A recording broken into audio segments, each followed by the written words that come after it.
வணக்கம். நான் உங்கள் அடகிசர். இப்போ என்னன்னு பார்த்தீங்கன்னா, நம்ம மாதம்பட்டி ரங்கராஜ் பேசும்போதில் ஆயிருக்கு.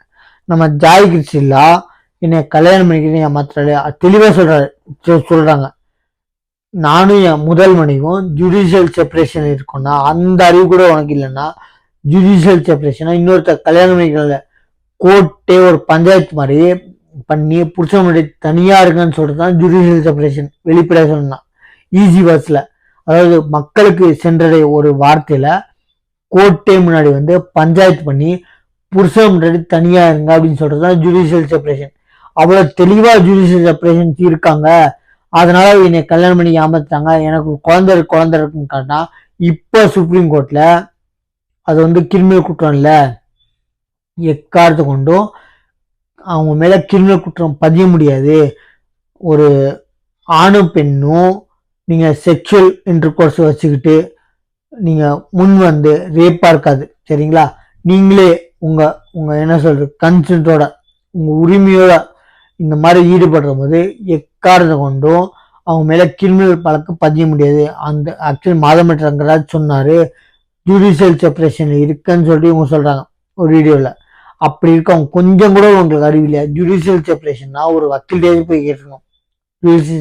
ஜுடிஷியல் செப்பரேஷன் சொல்றாரு, அப்போ நான் கல்யாணம் பண்ணிக்கலாமான்னு கேட்டுக்கணும். அப்பெல்லாம் விட்டுட்டு இப்போ குழந்தை பிறந்ததுக்கு அப்புறம் ஜுடிஷியல் செப்பரேஷன் சொன்னாரு, அதை மீறியும் நான் குழந்தை பிறந்துக்கிட்டேன்னா அப்போ யார் தப்பு? இப்போ நீ தான். ஒரு வக்கீல் கூட ஒரு வீடியோ சொல்லியிருந்தான், எனக்கு என்னமோ தெரிஞ்சு ஏதோ ஒரு பெரிய ஒரு லம்போ ஒரு ஆட்டையை போடுறதுக்காக நீ பிளான் பண்ணிட்டு அந்த குழந்தை ஒரு ஆளுக்கு வச்சா ஒரு கும்பிடுத்தனமா இல்லையா?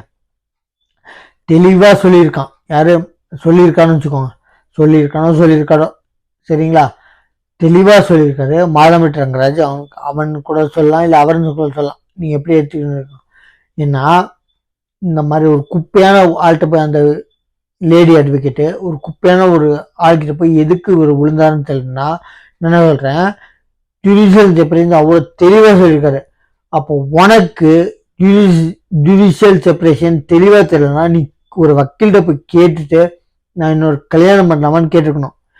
டைவர்ஸ் வாங்கிட்டு அவர் தெளிவாக சொல்லிருக்கான், டைவர்ஸ் இல்லை, நானும் என் முதல் மனைவியும் ஜுடிஷியல் செப்பரேஷன் இருக்கும்னு சொன்னதுக்கு அப்புறமும் நீ ஒரு கல்யாணம் சொல்லிட்டு ஈடுபட்டு அந்த கல்யாணமே செல்லாது. அப்போ அந்த குழந்தையோட பாதிப்பு என்னது? ஒன்னால குழந்தை பாதிப்புல இருக்கு. இது மாதம்பட்டி ரங்கராஜுக்கு நான் நியாயம் சொல்ல, தப்பு முக்கியமும் ஜுடிஷியல் செப்பரேஷன் சொன்னதுக்கு அப்புறம் நீ போய் அவனோட போய் இருந்துக்கனா தப்பு. ஒரு குழந்தையோட வாழ்க்கையை நிச்சயிச்சிட்ட பார்க்க போனா வாமையில்தான் கிரிமினல் வழக்கு பதியணும். பார்க்குறீங்களா? எப்படி பார்க்குறீங்க? நம்ம சேனல் சப்ஸ்கிரைப் பண்ணி பாருங்க. தேங்க்யூ.